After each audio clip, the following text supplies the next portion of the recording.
কিরকম না, আমি বিধির বিধান যতটুকু পালি, বিধাতাও আমার জন্য ঠিক ততটুকু করে। আমাদের যখন কিছু ঘটে, যে আমরা এই ঘটে গেল, ওই ঘটে গেল, সেই ঘটে গেল, এটা কিন্তু অ্যাকচুয়ালি আমাদের দোষ। ঠাকুর বসে আছেন পার্লারে, হঠাৎ অজয় গাঙ্গুলি তাকে ডাক করেছে। অজয় গাঙ্গুলি তা ছুটতে ছুটতে আসছে, আর অজয় গাঙ্গুলি তা আসতেই ঠাকুর বলছেন, অজয় দা আমি বলি কি দুটো শাড়ি কিনে আনতে পারেন? অজয় দা আবার ছুটে গিয়ে বাজার থেকে দুখানা শাড়ি কিনে ঠাকুরকে দিয়েছে। আর ঠাকুরকে যখন শাড়িটা দিয়েছে, সামনে অনেক বউ বসেছিল, আর যে মায়ের আলমারিতে ঠাসা ঠাসা কাপড়, ঠাকুর তাকে শাড়ি দিয়েছে। অজয় দা বলছে, ঠাকুরের কি লীলা। দূরে ওই মাটা ছেঁড়া শত ছিন্ন বস্ত্রটা পরে দাঁড়িয়ে আছে, লজ্জায় আসতে পারছে না। ঠাকুর দেখতে পাচ্ছে, কিন্তু অন্তর্যামী, তিনি তো বুঝতে পারেন, তিনি তাকে না দিয়ে এগিয়ে দিলেন কেন? ঠাকুর অনেকক্ষণ ধরে বসে আছে।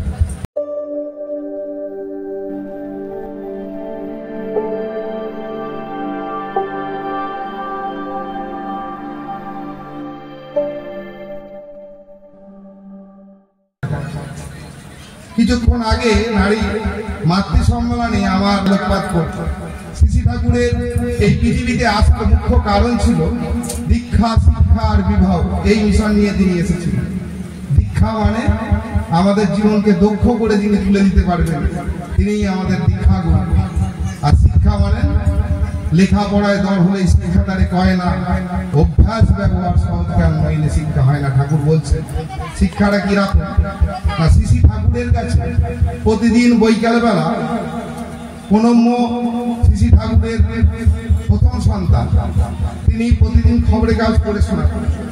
আর এই খবরের কাগজ পড়ে শোনাচ্ছেন, খবরের কাগজটা পড়া হয়ে গেছে।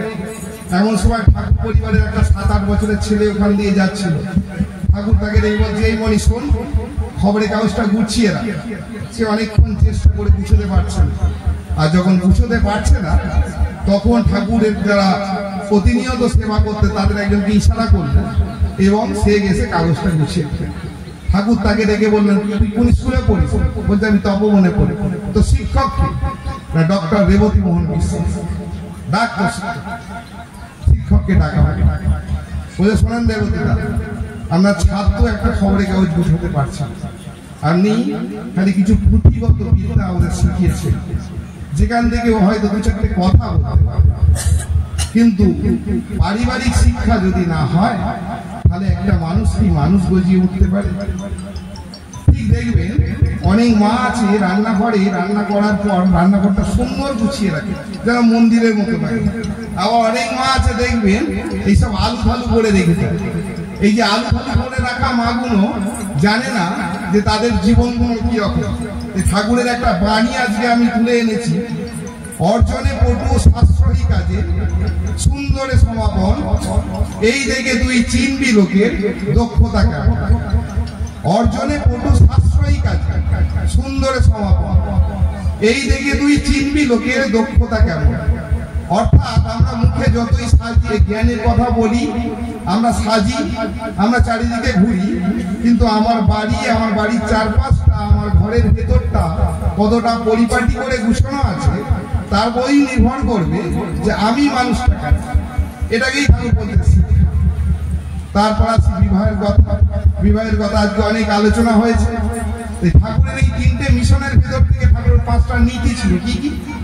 যজন, যাজন, ইষ্টভীতি, স্বস্তায়নী, সদাচার।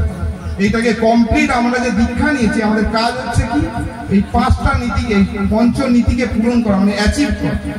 যেদিন আমরা এটাকে কমপ্লিট অ্যাচিভ করতে পারবো, সেদিন হচ্ছে আমরা কিন্তু প্রকৃত সৎসঙ্গী হয়ে উঠতে পারবো। তার আগে কিন্তু হয়ে উঠতে পারবো না। এবার এই প্রকৃত সৎসঙ্গী হয়ে উঠতে গেলে তিনি তো আমাদেরকে পরীক্ষা নেবেন। কিরকম পরীক্ষা? চলে যাই আজ থেকে 5,500 বছর আগে, কুরুক্ষেত্রের যুদ্ধ, শান্তি পর্ব। শ্রীকৃষ্ণ পঞ্চপাণ্ডবকে বলছে, চলো আমরা মহামহিম বিশ্বকে দেখে আসি। সরসজ্জায় শুয়ে আছে, আর দূর থেকে যখন এই পঞ্চপাণ্ডবকে নিয়ে শ্রীকৃষ্ণ যাচ্ছেন, আর দূরে শুয়ে আছে আর বিশ্ব কাঁদছে, তো তখন অর্জুন বলছে, আমার কারণে আমার পিতামহ আজকে এই সরসজ্জায় উপস্থিত। আমি আমার পিতামহকে কষ্ট দিয়েছি, আমি তার কাছে যাব। যুধিষ্ঠির বলছে, ঠিকই বলেছে, আমরা 5 ভাই তো আমাদের পিতামহকে কষ্ট দিয়েছি, আর আমাদের কারণেই আমাদের পিতামহ কাঁদছে, তাই আমি ঘরে যাব। শ্রীকৃষ্ণ বলতে চলো না একটু শুনে আসি কি বলতে চান। তখন সবাই গেছে, আর গিয়ে যখন বিশ্বের কাছে ক্ষমা প্রার্থনা করছে, বিশ্বকে বলছেন যে আপনি কাঁদছেন কেন?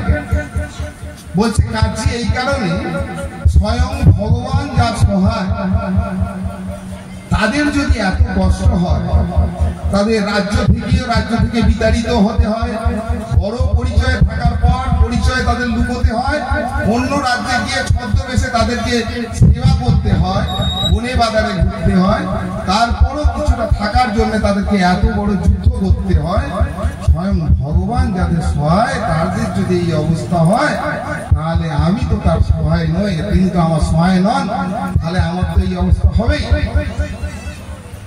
ঘটনা হচ্ছে এটাই যে আমাদের জীবনে তিনি কিন্তু আমাদের সহায়।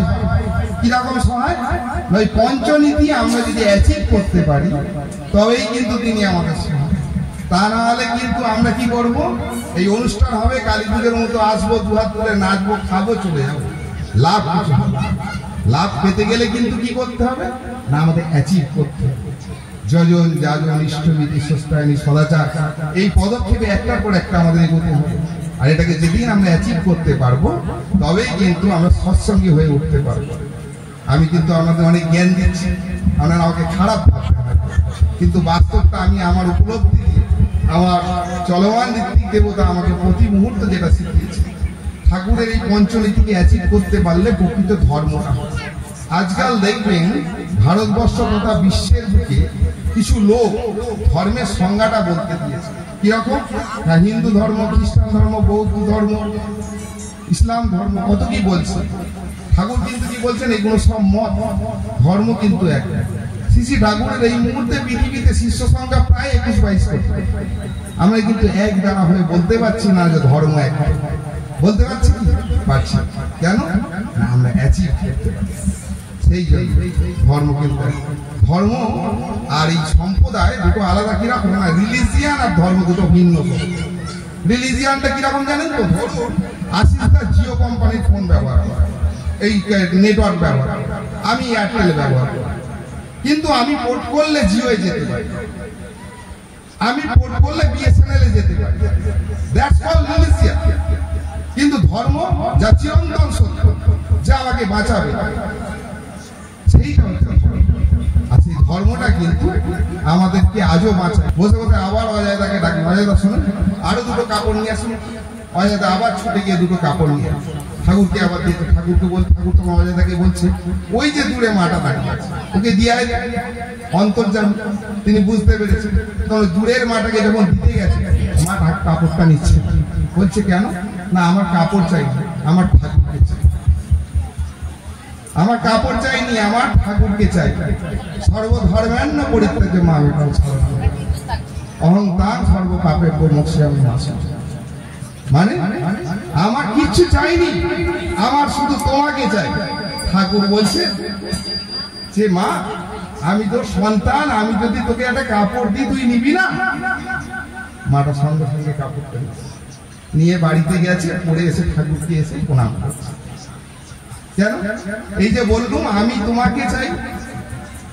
স্বয়ং যখন আমরা পুরুষোত্তমকে চাই, তিনি তখন আমাদের কি করেন? কৃপা করেন।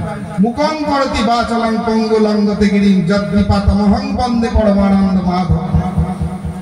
শ্রীকৃষ্ণ কথাটা বলেছিলেন, কিন্তু আমরা অনেক বুঝিনি। ঠাকুর এসে রেখেছিলেন যদ্দীপাতমহং বন্দে, মানে কৃপা মানে কৃপা। ঠাকুর বলছেন তুমি তার কৃপা তখনই পাবে তুমি যখন ওই পঞ্চনীতিকে অ্যাচিভ করবে। তাহলে আমাদের মিশন কি? এই সৎসঙ্গ আন্দোলন থেকে যজন যাজন ইষ্টবিধি সস্তায়নী সদাচার, এই 5টা নীতিকে আমরা অ্যাচিভ করব। আর সেটা অ্যাচিভ করতে পারলে আমাদের জীবন, আমাদের ব্যক্তি জীবন, আমাদের সমাজ জীবন, আমাদের রাষ্ট্র জীবন সবটাই সুন্দর হয়ে যাবে। যাই হোক, অনেক কথা বললাম। আজ এই শুভ দিনের কুণ্ডলগ্নে পরম প্রেমময় শ্রী ঠাকুরের শ্রীপাদ পথে উপস্থিত প্রতি প্রত্যেকের জন্য আরেকবার সুস্থ সুন্দর মঙ্গল